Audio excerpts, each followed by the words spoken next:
Good morning. We're going to finish up 1 Samuel with chapters 30 and 31 this morning. God willing, tomorrow, some point or sometime in the future, we'll get started on 2 Samuel. So grab your Bibles and read along with me. It's always helpful.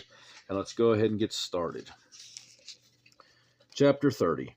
Now it happened when David and his men came to Ziklag on the third day, that the Amalekites had invaded the south, and Ziklag attacked Ziklag and burned it with fire, and had taken captive the women and those who were from there. From small to great, they did not kill anyone, but carried them away and went their way. So David and his men came to the city, and there it was, burned with fire, and their wives, their sons, their daughters had been taken captive.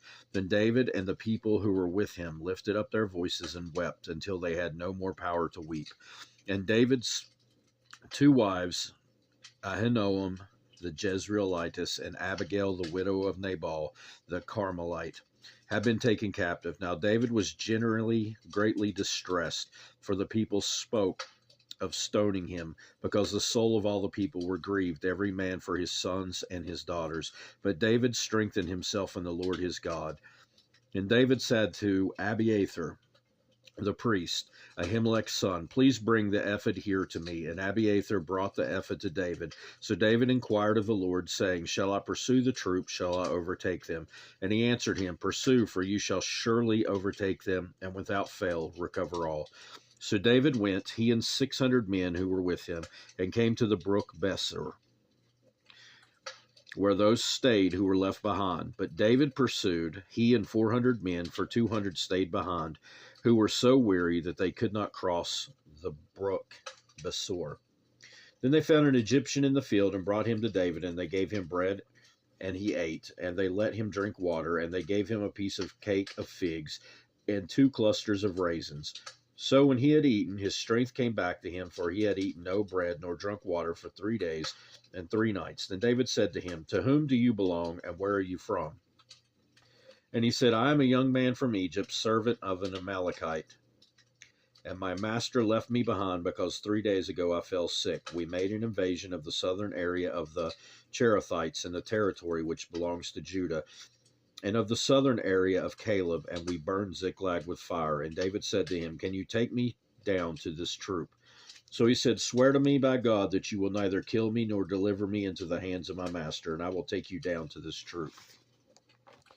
And when he had brought him down, there they were, spread out over all the land, eating and drinking and dancing, because of all the great spoil which they had taken from the land of the Philistines and from the land of Judah. Then David attacked them from twilight until the evening of the next day. Not a man of them escaped, except 400 young men who rode on camels and fled. So David recovered all that the Amalekites had carried away, and David secured his 2 wives. Nothing of theirs was lacking, either small or great, sons or daughters, spoil or anything, which they had taken from them. David recovered all. Then David took all the flocks and herds they had driven before those other livestock, and said, this is David's spoil. Now David came to the 200 men who had been so weary that they could not follow David, whom they also had made to stay at the brook Besor. So they went out to meet David and to meet the people who were with him. And when David came near the people, he greeted them. Then all the wicked and worthless men of those who went with David answered and said, because they did not go with us, we will not give them any of the spoil that we have recovered, except for every man's wife and children, that they may lead them away and depart. But David said, my brethren, you shall not do so with what the Lord has given us, who has preserved us and delivered into our hand the troop that came against us. For who will heed you in the matter? But as his part is, who goes down to battle, so shall his part be, who stays by the supplies. They shall share alike. So it was from that day forward. He made it a statute and an ordinance for Israel to this day.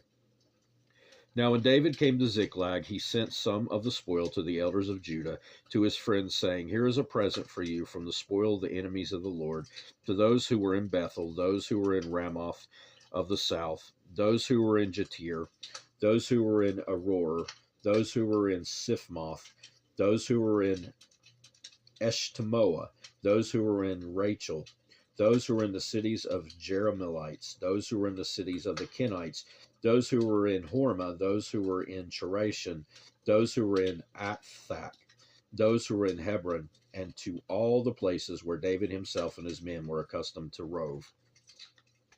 Chapter 31. Now the Philistines fought against Israel, and the men of Israel fled from before the Philistines and fell slain on Mount Gilboa.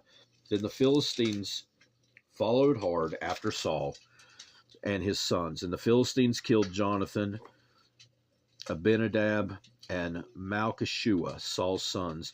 The battle became fierce against Saul. The archers hit him, and he was severely wounded by the archers.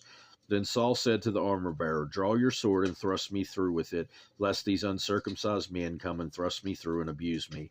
But his armor-bearer would not, for he was greatly afraid. Therefore Saul took a sword and fell on it.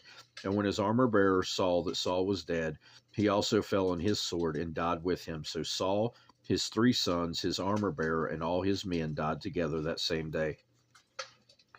And when the men of Israel who were on the other side of the valley and those who were on the other side of the Jordan saw that the men of Israel had fled and Saul and his sons were dead, they forsook the cities and fled.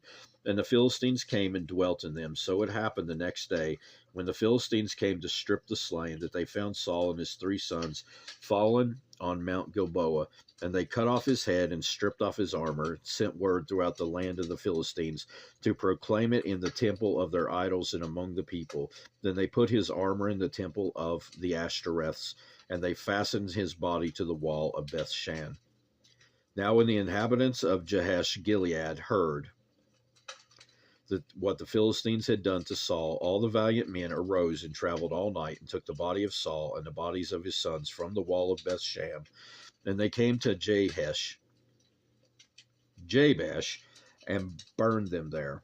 Then they took their bones and buried them under the tamarisk tree at Jabesh, and fasted 7 days. And that'll do it for today, as well as 1 Samuel. God willing, we'll be back soon to start in 2 Samuel. I hope you have a great rest of your day. Read your Bibles for yourselves, and goodbye.